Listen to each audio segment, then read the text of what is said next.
a lot of the outbound dials, welcoming the new leads to the website, customizing the home hunter alerts, doing any of the other hard prospecting, and you're basically responding to the cream that's rising to the top that's been curated in the database and following up with people. So he isn't actually making any calls. He's more so monitoring the database and tagging agents and myself when a lead is needing to be reached out to, if it's past a certain amount of time as they come into the database or make an inquiry. Okay. Is that based off of any type of AI, or what triggers that? It's probably through the smart. Yeah. I'm sorry, what was that? The smart list through Follow Up Boss. That's what it is, Gary. Yeah. So that's what I was telling you about. This And it's all fun and games, and that can work unless you start falling behind. And then, it creates like a whole nother role like this, which is, necessary, but unnecessary a little bit too. Because it creates additional work. And I don't care about tags or to-dos or follow-ups, yet notes are king's processes. But at the end of the day, we just got to get to appointments, right? And so what was he doing before this? Did he work as an ISA? Like, what's the skill set level of this person? Is it an entry level position or okay, so you kind of oversee him then? Yes. Okay. All right. That's what I'm trying to understand. All right. So now the processes that you kind of laid out are two-pronged. And so let's get to the one that you want help with the most, because, it might have to be a follow-up meeting depending on where we're at with Gary.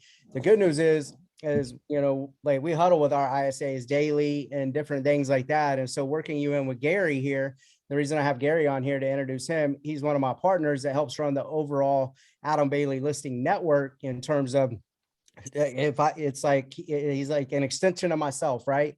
However, he's running the ISAs for Toronto's team up there and prospecting and setting leads up and, management of the agents with weekly accountability and as we've been scaling this out. So I can work you in with him. So it won't be just be like a, 1 or 2 time meeting. And so like, we'll help develop this as we go along with the processes, but let's pick one and go which direction that we're going to go. The processes for the onboarding the agents, or roles and responsibilities and duties, and what that should look like in terms of database management and the cycle of the call times of those different pillars of business, whether it's the new leads or the follow-up leads, and that or in that other direction is the actual like hybrid system, how we're onboarding agents and ISAs alike. So the left hand and the right hand are working together in a very seamless matter, at least to the consumer on the front end, whether they even are in the same city or not. And so we can get into all that stuff. Which way would you like to go?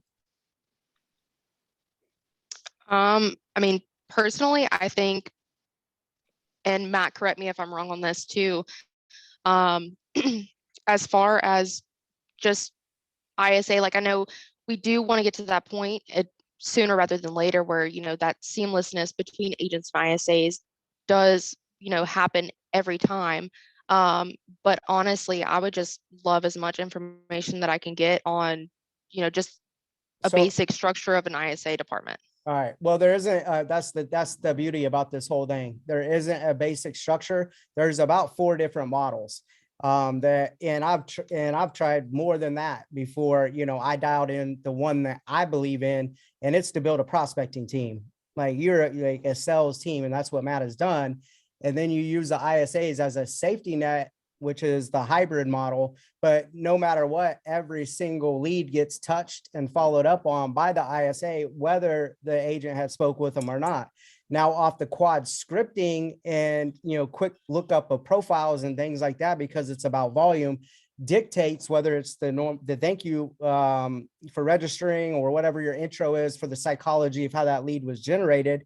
That the agent should be using too, because the consistency of that matters, right? And the structure of call, like you can put your own personality in it and follow the straight line theory and all that stuff. But when they've already spoke with them, we take the client care approach, the customer service approach, and the agent could have talked to them on the go, out in the field, in their car. And so they did not do exactly what Matt needs to have done, which is customize the home hunter alerts be able to take their time and articulate what him and you guys do differently. What is the brand promise to the consumer? And more importantly, you want to make the website sticky. And what I mean by that is hopefully you've created some type of live chat or some type of engagement where you can diffuse the, hey, I don't have commission breath, but what I do have is some enhancement of value. And here's what I can do for you today. And you are right where you're supposed to be, just looking, right? And then talk about the live chat, and you are, and hopefully if they're in the round robin system and you're the safety net, you actually have an agent that you can position as the expert, and you're there to assist them. And if you can't get a hold of them, you always can get a hold of us here back at, you know, the central camp and all of that fun stuff. And so, yeah, they forgot to set up the home hunter alerts, or they didn't do that, or all the sign calls coming in. We used to extract those every day with a 24-hour lag and go back across the sign calls to make sure that the agents added the sign calls into Boomtown or whatever CRM that you're using and customized it, right? And make sure the data gets maxed out, because we find out agents talk to them, answer a couple questions off MLS and get off the phone with them, right? Or whatever, or take some notes and supposed to do something at some point in time, but didn't get them in the database. And at the end of the day, you're a database builder and a value add builder, and you want them coming back to you over that, you know, cash conversion cycle, which is 9, 15, 16 months, and position that value. And so then you touch every single lead, right? Now, the second piece to that is you got to have strategic follow-ups, and then you got to have volume. And what I mean by that, all leads coming in need to go into in their own cell, right? Whether it's FSBOs, expireds, what sign calls, whatever it is, they all need to be segmented out for different, you know, proven valid conversations to appointment ratios. Now, that needs to be done with an auto dialer on volume, because you're welcoming them, sifting and sorting. You're moving a lot of dirt, let's say, right? Now, I don't know what this program is that you had before. I've looked at the back end. It looks pretty simple, and it's good for prospecting. What I've heard in terms of like getting in contact with the person that you need to call the most. The downside is you lose all the analytics and the behaviors to have a strategic follow-up. And maybe Matt, or you can correct me, but you know what I mean by that is hopefully, you know, time frame, motivation, and different things that they've told you, but you're adding other value adds with videos or the email. Matt, you were spot on. I'm coaching with Chris Smith in Conversion Code. I'm in his conversion club group or whatever he's rebuilding, and he is crushing it with email with a bunch of different tools and things like that he's sharing with us. So I'm going like all in with video, you know, this coming year. So, so the videos, the emails got to be, you know, on point, but more importantly, the humor that you use with the actual live chat when it's snapped on, because everyone's going to think, oh, well, you're a robot or a bot or whatever. Take a page from Wendy's or whatever. Everybody's giving canned responses. Everybody's used to auto dialers. I'm used to getting dripped on or all this stuff. And so have some humor, you know, when you're responding back to these people to get their attention, because they're getting dripped on by other people, or another chat box pops up or whatever. And they're going to be like, hey, go over to this website over here. And they're going to answer and give you questions about the military, relocation, whatever it may be, as the resource client care department, and using that language. And you'll get more leads coming back that way, you know, as well. My last year not running our call center, but owning it, right? Being involved with it. Our number one lead appointment setting, like pillar, not like maybe a Google lead, Facebook, whatever, but it was not a call. It wasn't any of those things. It was converted off of our live chat. Now the lead source could be whatever, right? And so, you know, I talked about this. I don't know. I can't remember, maybe on Monday call, give, ask. And so you get into a situation where Matt hit it on the head today. You want to set appointments, and you don't want to get into a lot of back and forth, and that can happen on the live chat. So Matt might need to monitor the live chat stuff, because I had to do that for a while, but I never responded to them. But I would coach them on how to respond, like at the end of the week or whatever. And you don't want it to be a time suck. And what I mean by, you know, jab, punch is give, what they ask, that information, give it again, because they're going to ask again, and then ask to take it from an online conversation to offline. And it would be much simpler. And then you'll be able to set the appointment that way. And so when you're thinking about strategic follow-up and things like that, it's off of, their behavior and engagement with the responses that hopefully Matt's marketing is getting, as well. And then there's other database management that we can get into with, turning data over and doing different things as well. But you don't want to beat your data up, but you definitely want to stretch it and max it out.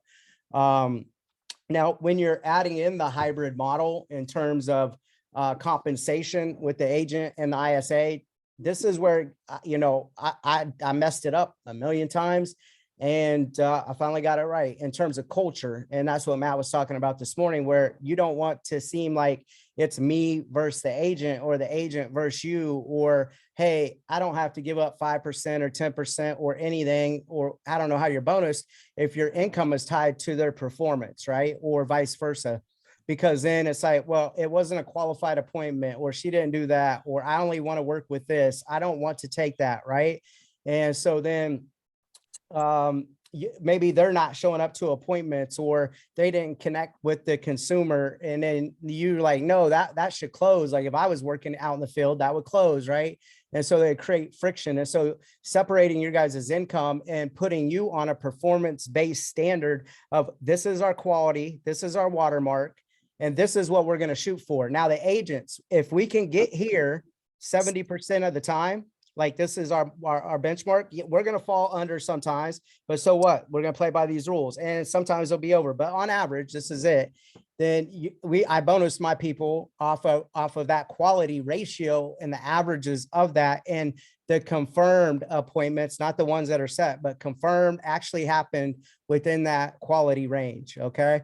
And then the agents were held accountable, not to the ISA or whatever. And we changed our fees that were flat, whether it came from the ISA or not. And it was just part of the team, a team or whatever structure. And so they would have, the weekly one-on-ones or the monthly one-on-ones with the actual pipe drive or the tracker masters, what we called it, of where things are at and all of that stuff. But they had it on their whiteboard. They had the spreadsheet. And then, I would coach the coaches monthly on looking at those numbers and analytics. And so if you guys really get these numbers down from the ISA master or from the ISA call log to the master tracker, to the actual agents numbers with the coaches agents, you guys can dial in that hybrid model. But the language matters in terms of, oh, don't call my client, or I've already spoke with him, or they don't want too many calls from us and it's a bad look.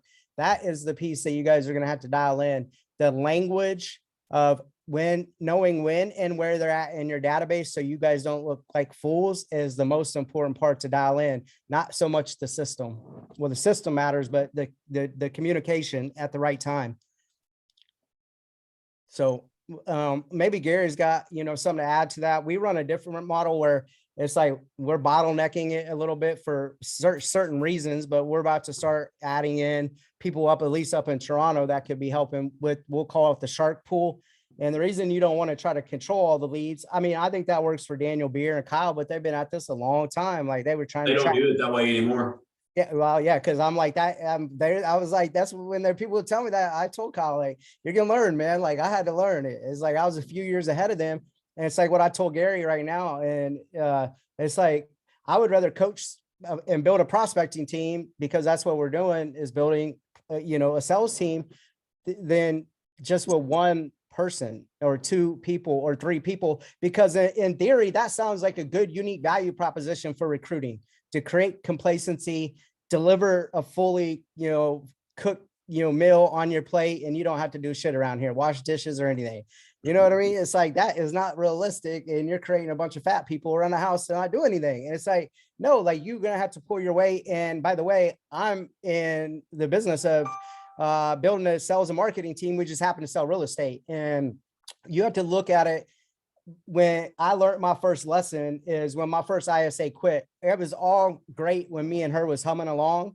But when she up and moved out of the area or to a new state, we were held hostage by as fast as I could get people or another ISA trained. And that takes a lot of time, energy, and effort. Nobody was doing it back then.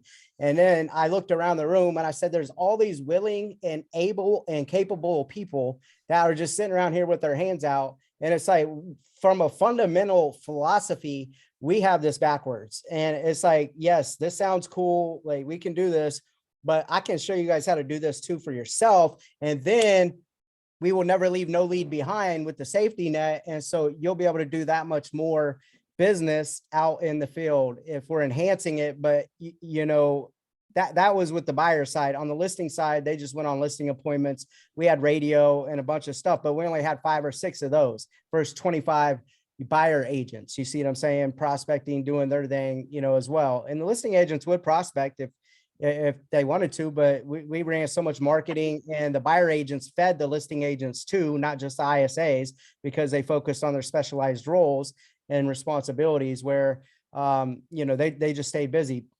So I don't know, that model right there in itself is the model that I dialed in, and we were crushing it. And I was supporting expansion offices.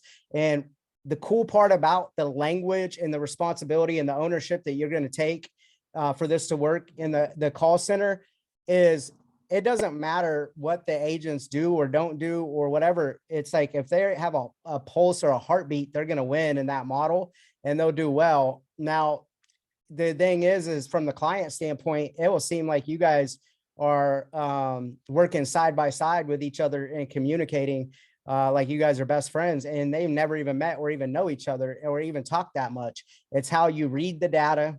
And it's not anymore, or wasn't even when we're playing the game, so much about like the leads and like all of that stuff. It's like what we do with the data and how we move the data through the process to make it a higher exchange of value in data in terms of moving down like the pipeline or whatever to purchase. Like, we can get a 25-cent lead or we can get a $300 Zillow lead. They're just in a different journey of where they're at for that being a real estate piece of data, right? But it's still a human being behind that data.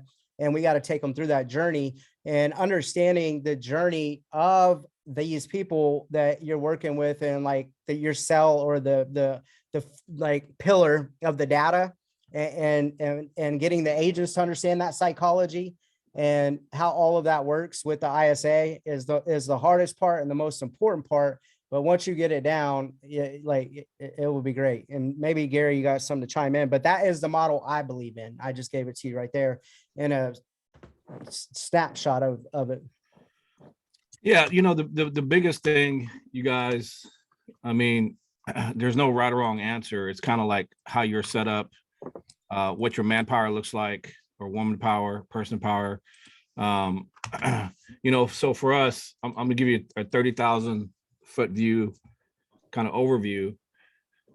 For me, because of the demographics of our ISAs, they're not, you know, in front of me. I have high accountability and high cadence of collecting what I call intel. And so, you know, some of this stuff may be overkill for some people, but for me, it works for several different reasons. So I'll just kind of give you at a glance what I'm doing. And then if you have any questions, we can kind of go over the reasonings and, you know, et cetera.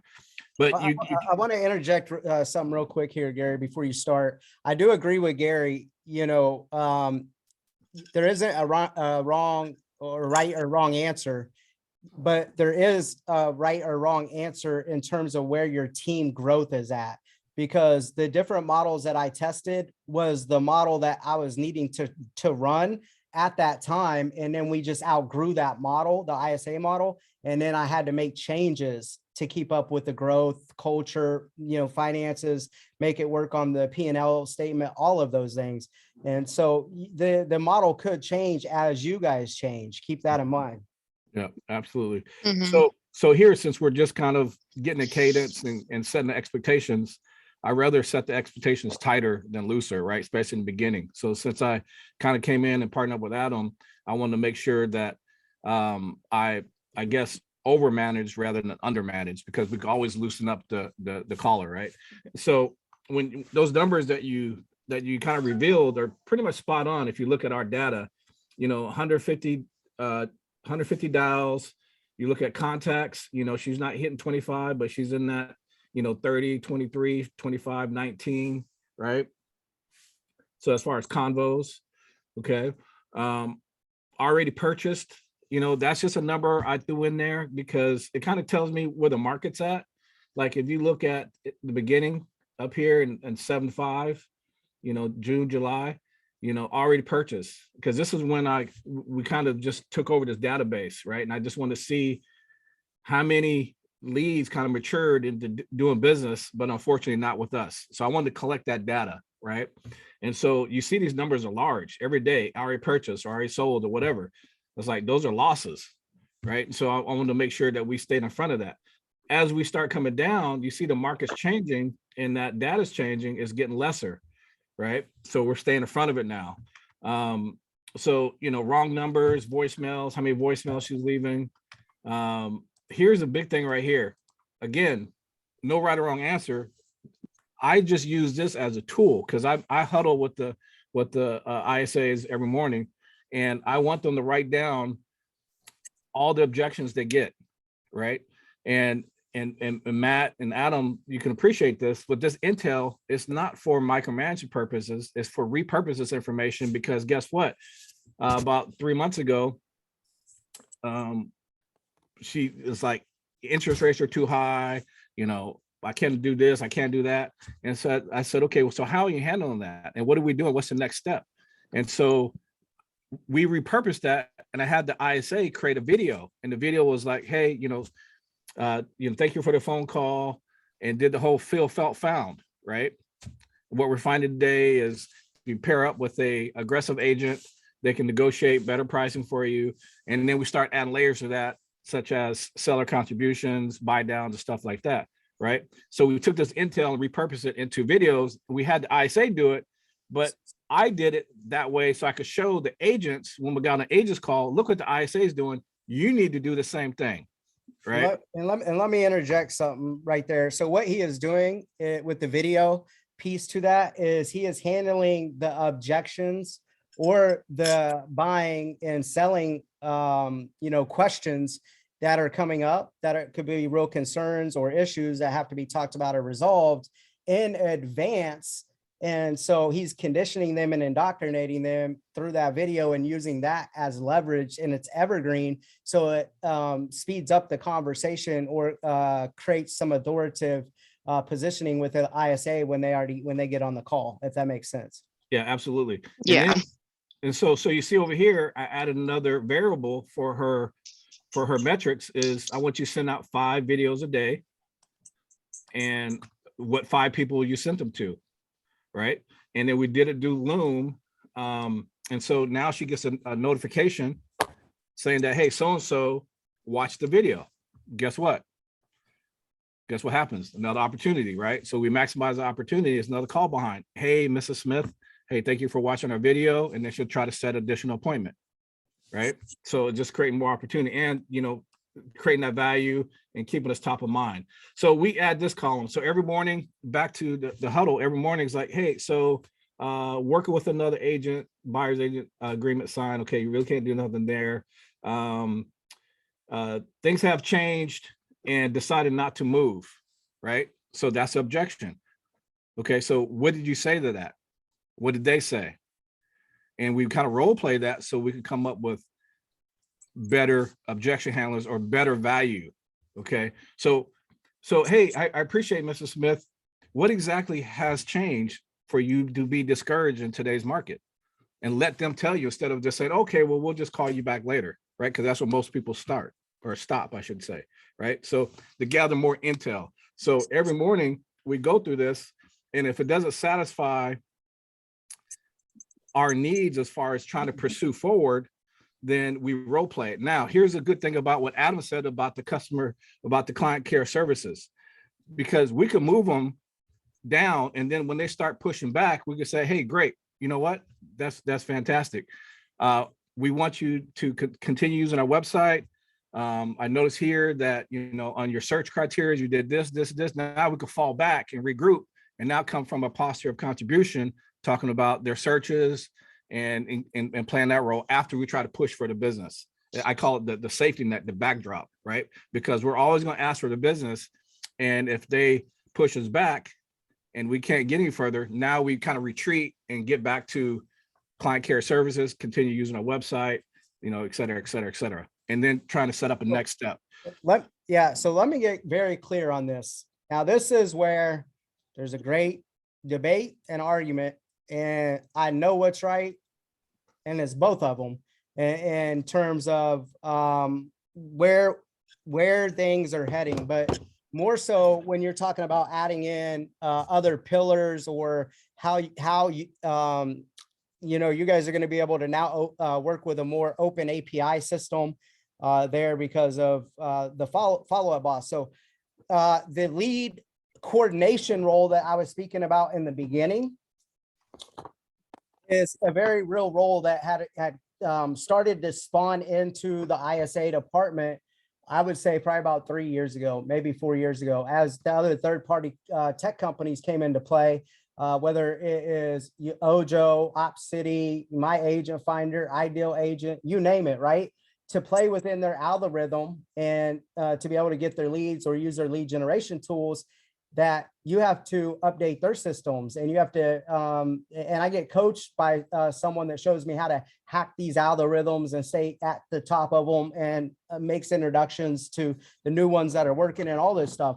However, from an ISA standpoint, even when me and Gary are looking at this, I look at it, this is a waste of time from an ISA role, because their job is to what? Their KPI is valid conversations to making an offer off the value proposition, or understanding time frame and motivation, and making that offer. In the next logical step is to meet expert listing agent or buyer agent.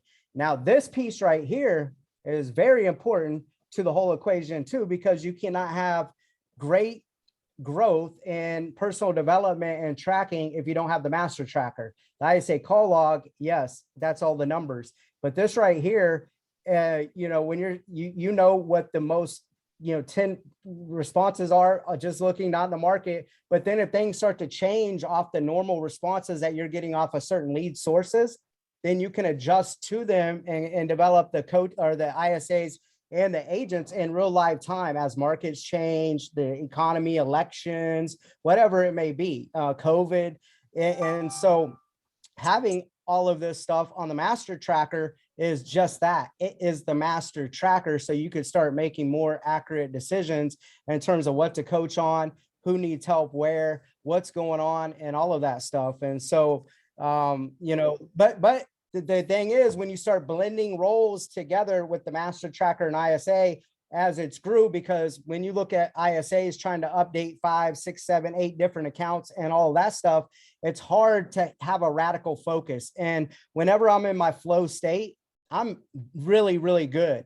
But when I have to stop and start and whatever, just like what happened to me on the webinar the last Monday, it probably took me 20 minutes to really get into a flow or so. And then we were 15 minutes late. And so 40 minutes had passed by before I was actually in my flow state. And versus somebody having it set up, all the text taken care of, all the details, right? And I can just get on there and do my thing, right? And so the master tracker is, and the updating of all of this stuff is important with like a lead coordination role. And even rebuilding here in Wichita, my lead coordination role, it was the job duties were split 50-50 when I tracked actual time that was used. Are you dialing? Are you speaking to people? Or is it a data entry position? Because when I think of an ISA, it is a sales position, not a data entry position. It is not typing characters into a page or anything like that. They need to be influencing someone on why you guys are the best thing since sliced bread, and articulating what you guys have to offer and what you do differently and all of that stuff. Now, when you get into this, you guys can do all of this stuff with what the small group that you have. But I even told Gary, we got to look at separating these two roles eventually down the road, because let me tell you, the hardest part for me when building my call center was, yeah, we had to track and we had to do all this stuff, but then how do you confirm commission every week? And ISAs were off the phone going through the master tracker, and did they show, no show, and going back to the calendars and all that stuff. And it would shut the department down for a day because everybody's trying to confirm or follow up with and all that stuff to, how we, paid on quality and set and confirm. And so you're going to have to work through these efficiencies and make decisions that are best for you guys and for where we're at right now in another country trying to sell houses. This is where this is important to us, and what we need right now for sure. And so with this data, we can start, making decisions on, where we need to go. It's just like Gary was going to release the ISA that we have, and out of nowhere, she had a growth spurt. You know what I mean? And it's like when you start focusing, on the right things and responses to people, then like you're going to get better at those. And so if we weren't tracking all this stuff and we're just going off pure numbers, right, she would have got fired off numbers versus what he was also seeing on the master tracker, if that makes sense. Mm-hmm. Yeah, absolutely. So here you see, the cadences, the booking appointments, and then even when they don't show, you'll see the majority of them, she reschedules and they show. So this one is tracking the source, Facebook, Google, who the client is, booked, is a seller or buyer, the temperature. I think they run Zizu too. Yep. And then and we just started Zizu. So a lot of this stuff is kind of duplication. We're going to all, kind of merge a bunch of systems we just invested in. This is before, pre those new apps that we just invested in. So we got appointment day, you got the average sales price, all the qualification, all this right here is just cut and paste from Sync, from the notes, right? So she's not duplicating any effort. She's just cutting and pasting. Whatever she put in Sync, she just cutting and pasting and putting it here. Okay. And the dashboard, just something we just keep up with is kind of the versus, like, is she on target? And this is another one for agents. Are they on target? How many hot leads do they have? How many pendings? What's their conversion look like? How many appointments showed up out of their 4, 3 showed up. So at 75% show rate, 100% show rate, 100% show rate. So this is just different stuff that we just keep up with. The biggest thing I tell you guys is, again, it's the culture. It's the cadence, getting in that kind of that repetitious boredom of having those weekly huddles, morning huddles, and then just really staying engaged with, those objections. We're always revising stuff. We're always growing. And that weekly high frequency touch is I think the key to us expanding as a team. Because there's several departments that I run with Adam, but out of this one, I've seen some growth because that morning touch every morning, we got that cadence. And so, she's starting to get some responses on these videos she's sending out. She's getting better and stronger at how she's role playing this stuff and what she's saying real time as far as her objection handlers and coming up with an immediate solution. The next goal is for her to start booking more appointments. So instead of averaging, 1 to 1.5 appointment to 2 appointments, you're trying to get her up to 3, 3 to 4. And this is just one ISA. So it's been working. Yep. And, Matt, another person that you might want to bounce some ideas off of, and I'm going to have him do a Monday call for us here soon. I don't know if you've actually met Chris Gurney before out of Washington. He does about 300 units or so, maybe somewhere around there, but he straight VA model and delivering the appointments to his agents. He also has the lenders pay him. He don't do co-marketing. He has them pay him, and the lenders are also setting appointments with the ISAs or VAs as well. And I know he mentioned that model when we were on our inner circle first monthly call. I don't know if he got off or what. And so, hopefully he can do a call too. Or he's just a great guy, willing to spend time with people, and I can match you guys up as well. and bounce some stuff off of him. And then, right here is exactly where, like, when you guys pick the model, right? And then we get the systems and the processes down that are predictable, and you guys like them on the ISA call log or whatever, and tied into the master tracker in the flow of outside sales to get them into escrow, then this is where you document your processes, right? And so you or the other gentleman's name, sorry, forgetting his name, it's like, well, I can't remember this or that. As you do a new process or whatever, because it's on autopilot or whatever, you would just jot it down into a note or on here, and then build this out as you grow. Not like, oh, I got to remember everything, because there's so much that you're going to develop into with the live chat, the different pillars of the data and how you guys are going to handle it, and all of those different things. And so you guys would both just slowly build this over time as your processes build. Yeah, absolutely. So, and it's, when we start getting busy, when you have a process, people start overlooking certain steps, right? So I always like checklists, so that the cadence stays in sync with the rest of the team, kind of like a SWAT team, right? And so even as far as using WhatsApp, the group uses WhatsApp. So anytime an appointment is booked, here's the text message you send out. Here's when you send it out. Here's what you say, right? And then even get some, build some enthusiasm, some momentum in there. Say, hey, share a win with the team. So anyway, so that whole cadence is built in, and then we have videos, any videos that she's putting out there. We have the sync for that. The agent onboarding. So what we created, and we're always revising, get everybody on the same page, is best tips and practices, best tips and business practices. So requirements for being on the team. First thing you do is we accept the invite for WhatsApp. You attend the weekly meeting. In sync, you create the profile, right? Basic scripting. Here's the scripts. Some more scripting. To qualify for lead. If you're in the ocean by yourself and you're calling, you prospecting, this is where Adam was talking about. We're just developing a prospecting team, because they can access the same database and make phone calls, but there's qualifiers for them doing that. They need to know the scripts, and then they have to have a certain level of a conversation in order to assign that lead to them, right? And so, you guys just got to put together some DIY stuff for training. Go ahead.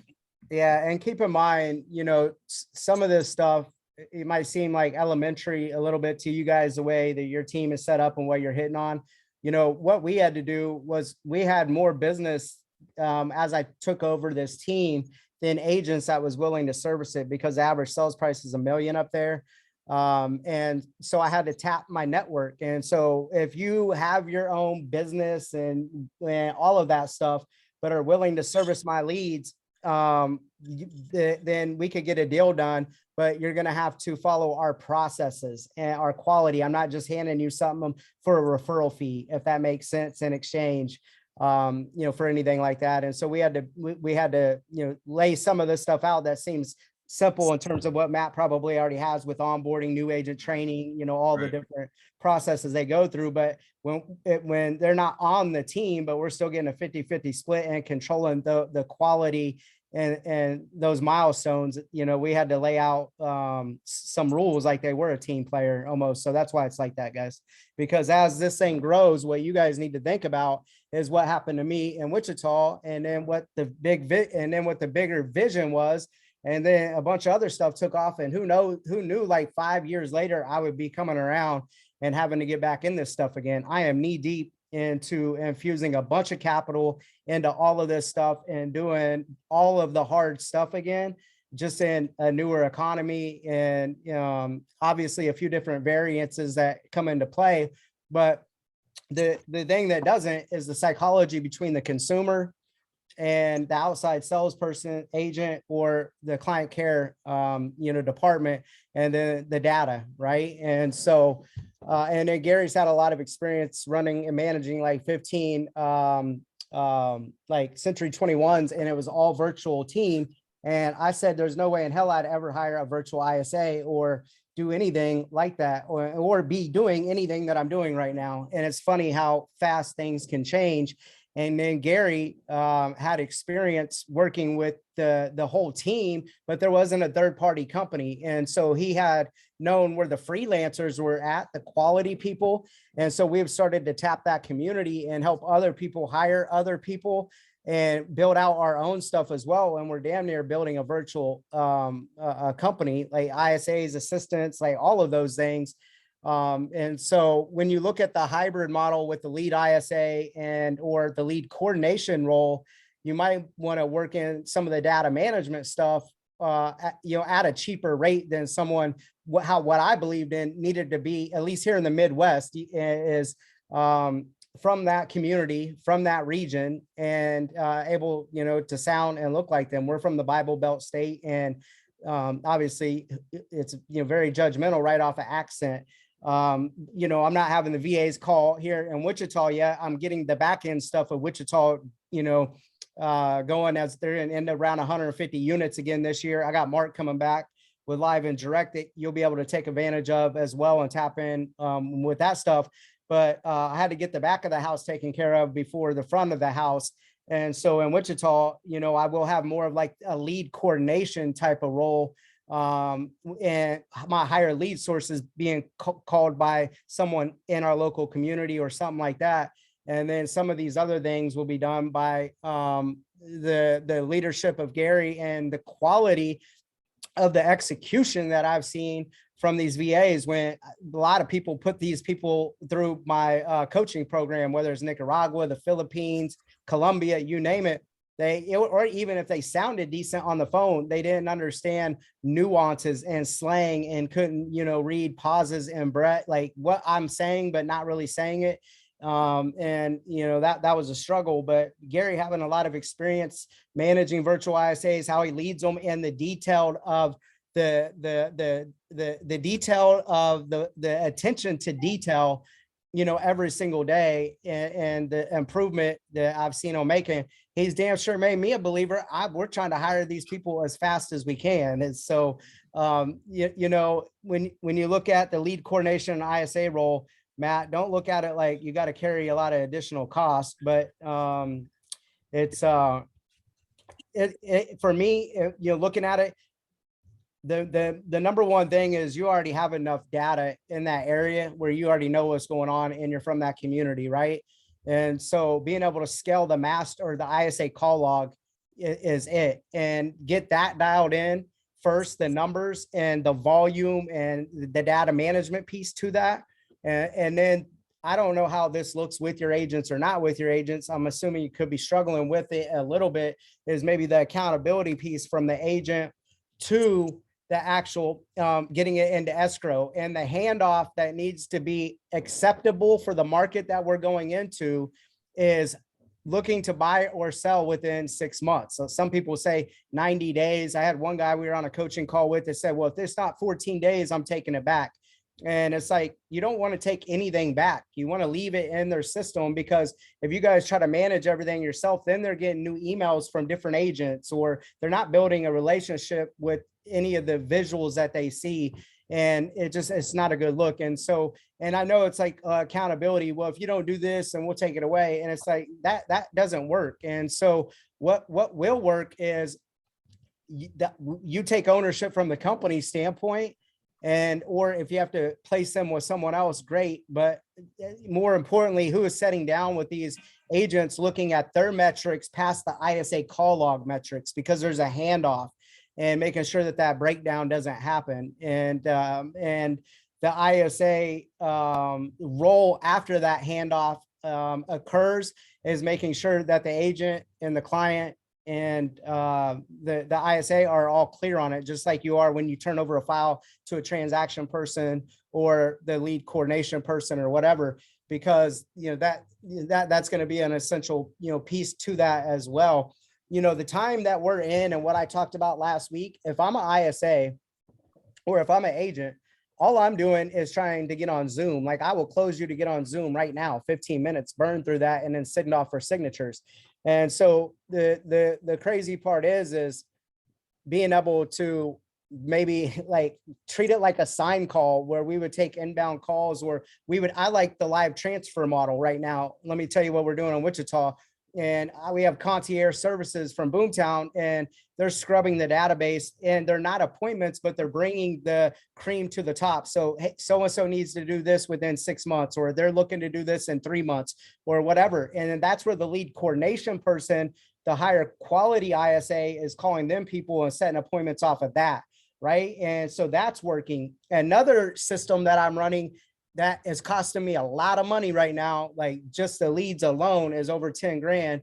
And it's the live transfer role, because I'm tied in with OpCity at a high level and some of these other third-party companies that are very involved in the overall Adam Bailey listing network. It's like me, Blake, Daniel Beer, and Kyle are crushing it nationally with these guys. But when I look at it, it's helping me drive money within my network. But how profitable is it for Adam Bailey? Not profitable unless you're on like my front level, or it's like, yeah, it's driving rev share in the network, but we know that's pennies or $100 bills. And it's like, if I could build this again, because I know how to do it. Now I got Gary back with me. Everything's changed. And if I could create a live transfer model where, when I'm telling you guys to think down the road, give me your data, or we'll manage or do this for you as a partner. Like in Canada, if we give you an appointment or whatever, and you got your own business, it's 50-50 split, and you're following our same processes and using all of our own stuff. And so whoever controls the conversion is going to control the business, not leads. Who cares about leads? They're everywhere. It's what we do with the data and controlling that conversion, and the quality of that to the agent will allow us to dictate a lot of those things in the future. Now, forget the appointments at scale. Like delivering appointments to a small group of people is achievable if you guys follow the hybrid system model and work with Gary. But if you could start doing live transfers through like Phone Burner or something like that, also, that, I mean, my agents love that. They love OpCity and all these things. And it's like, I have to get them off of that nipple, if you will, because we have to give up 35%, 25% or whatever. And so if agents don't want leads, they want responses. They will at least deal with the responses. And that's like a bare minimum of what they're looking for nowadays. They don't want to sift and sort and call and have response times being held accountable to them and all that stuff. But what they will do is respond and fight over how fast they can answer a live transfer lead. And it's amazing to see that happen. And if you tie them all into an app, like what Gary's saying, WhatsApp app, we use in Canada, and with our big teams, small teams, and then the team I own. And then here in Wichita, we run Slack. And our culture between the everyone grew versus us just being all on an email or a text message or whatever that needs to go out to these specific people or whatever. And it's helped, like, you know, what Gary said, the victories, or, hey, we got this appointment, or we, you know, there's an exception that needs to happen to this rule of thumb, who can step up and help culturally or whatever. And everybody gets to see that versus like, you know, a call or I don't know, something like that. And so in terms of tying inside sales and outside sales together to create some type of cadence or togetherness outside of the company stuff is important, because you don't want your agents around your ISAs talking to them, chatting with them, trying to massage them for more appointments or whatever. And you want your ISAs focused, right, on the phone dialing. And so keeping those inside outside roles split up, they're not going to really build any other rapport or whatever with each other unless it's in this app or something like that. And you do need them giving feedback back to the group and together. And really that cadence that Gary was talking about is important. And then without ever being together or in the same rooms or anything like that, they will start to build familiarity and a relationship through that digital aspect as well. What questions do you have? Hold on, we dropped a lot on you. Shit. I think that was great. Can y'all hear me? Yep. Okay, sweet. I mean, just going over your guys' scorecards and your trackers was eye-opening. I mean, Adam, the one that you had dropped with that big bulk of documents for our summit event, I've been using that tracker for like the past week or two. But no, I mean, that right there is just going to be a game changer to actually be able to get that view from higher up and seeing, you know, what's missing, where are we needing to touch. But I mean, I don't have any questions right now. I'm just trying to soak it all in. The thing is who to touch. This is the constraint that everyone falls into, is you overtask yourself and you over to do yourself. Mm-hmm. And then you over document yourself to where it's like you're not even working or calling who you should call because something you did 6 months ago or 3 months ago dictates attention and time right now. And so as you work through that, you might have to say, okay, this is what we set out to do because we need this, but we're going to need to make some changes to it. And I had to do that a bunch, you know, as we grew. And I was talking to Gary about some of those things last week. And so whatever's taking you guys off of the phone is a distraction unless it is great data management, training, or some type of coordination role on the lead side with the, you know, with the database. And so what I would suggest that you do is kind of hop in a cadence with the other ISAs and stuff like that in the network. And then Live and Direct will be back soon and making live prospecting calls with one of my other coaches that Matt knows well, and agent and stuff like that. And so get involved with the other ISAs in like our network, and then I can make other connections with other people for you. And so you can have some community with that, but then on a weekly or daily basis, you're still being able to touch Gary or ask him questions as you run into these real life problems, because there's so many problems that I solved along this journey that I can't even remember, but I'm about to take it on again. And then I'll be like, oh, I was here before and I remember this. And so it just helps when you're being able to talk through with someone like Gary that knows what he's doing, because he's made me a believer with, you know, like things that that I wasn't just, you know, a couple months ago or 6 months ago. And so the journey you guys start on and the model you think that you have in your head might not be the model you end up with culturally, you know, in terms of making the monies work and all of that stuff. But I will tell you right now, you need to continuously build, Matt, your prospecting team.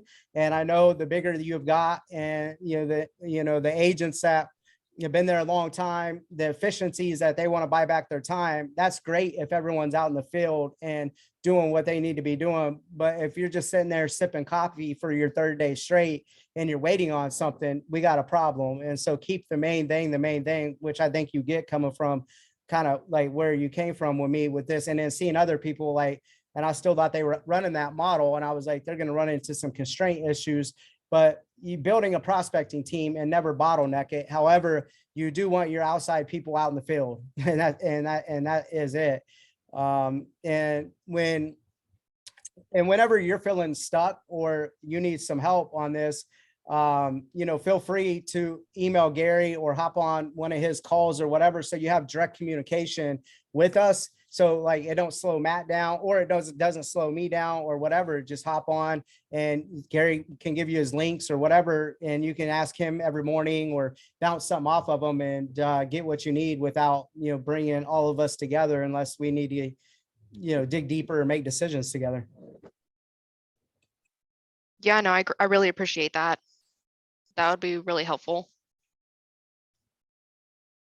Gary, Can you grab Gary's email there, Fallon, and get on his calendar to get a part of those, whatever he's doing, so we can get this back on track and get it ready for us to hire some more help for you.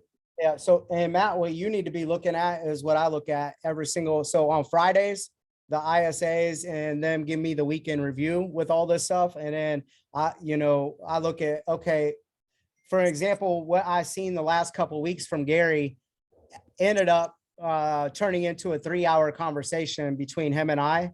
And then someone from Brent's actual business, they're building the ISA department. Brent sent his people to me too. And I said, let's just tie him into this call. And organically it started a 3-hour conversation. But you don't need to just like be, okay, what happened, this or that. Like, you need to be able to give real feedback, at least at the end of the week or beginning of the week on this stuff. Because if you're not setting a standard or things are, starting to change that are abnormal, you don't want to get, spiraling out of control. And so with my lead ISA or whatever, like, I trust Gary, like, yeah, he is willing, he's more than capable and a pro. It's like, but sometimes, 2 eyeballs is a lot, or 4 eyeballs is a lot better than 2, even if that trust is there. So that's all I'm saying is if you trust her, and it's great, but just inspect what you expect. And it's not because of her, it's because things are changing so fast. For sure. All right, guys. Gary, I appreciate you. And Matt, you killed it today, brother. I'm going to convert that. I'll get it over to you too. Awesome. Appreciate it. Thanks, guys. Thank y'all.